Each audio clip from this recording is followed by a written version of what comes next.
Samoa, Tonga and Fiji are firmly established in the international firmament, but as we reported last week at the Oceania Cup, rugby throughout the South Pacific is thriving. The Cook Islands' victory has left them just one match away from reaching the game's most prized competition, the Rugby World Cup finals.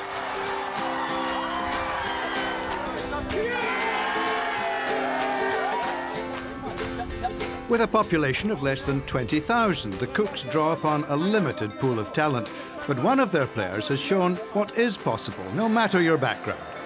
Prop Stan Wright spent 5 years in Dublin, winning 2 Heineken Cups with Leinster, before moving to Paris with Stade Francais for the past 2 seasons. Papua New Guinea and the Oceania Cup may be a rather different experience, but to him, no less important. I think it's a good thing, these sort of tournaments.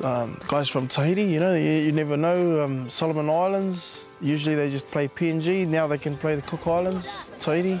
I think these tournaments are great for world rugby, really. Let's go forward, promote the game. Even Papua New Guinea, all these kids, they're usually, watching league or whatever, and now they've got the buzz of rugby. The Cooks played their first international match in 1971, but opportunities since then have been limited.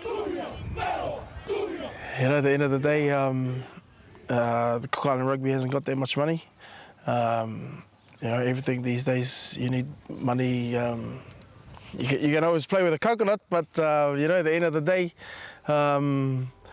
you need money to go forward, and if we can get some funding or whatever, I'm sure we can go places. Rugby in Tahiti is even younger. Part of French Polynesia, the game's profile on the island is still relatively low. Many of their current internationals play overseas. The presence of players who play in France is so important because they bring with them an ability to manage the others. And more importantly, they show us a rugby that is totally different from the one we are used to in Tahiti. We're very lucky to be able to count on them. It's not easy to go and live in France and leave your family in Tahiti, more than 20,000 kilometers away. It's particularly not easy in winter when it's cold and you're all alone. It's not easy being away from the beach.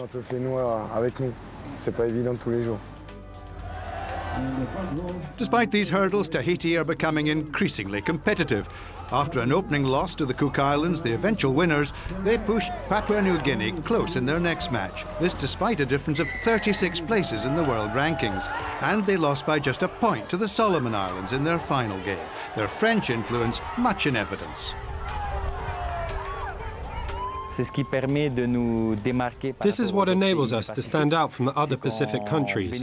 We benefit from the French culture and from what our players bring back with them from France. We knew we would struggle with our speed and power, so most of our preparation has been focused on the forwards, on our scrums and on our lineouts, and we saw it gave our opponents real difficulties.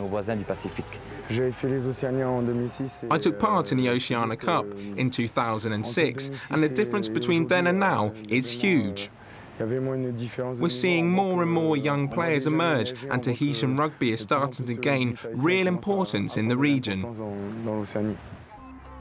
The Solomons' win over Tahiti was their only success, but they were far from disgraced in their 2 other games.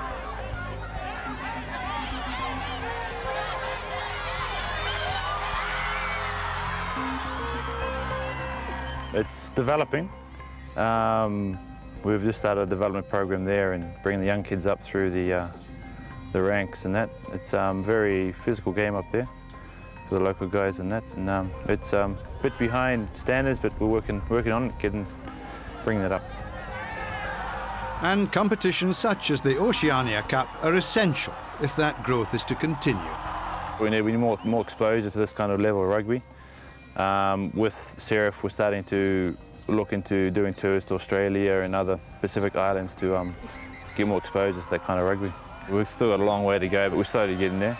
We're getting help from IRB and all that with development and all that, slowly improving, so hopefully we'll get there one day.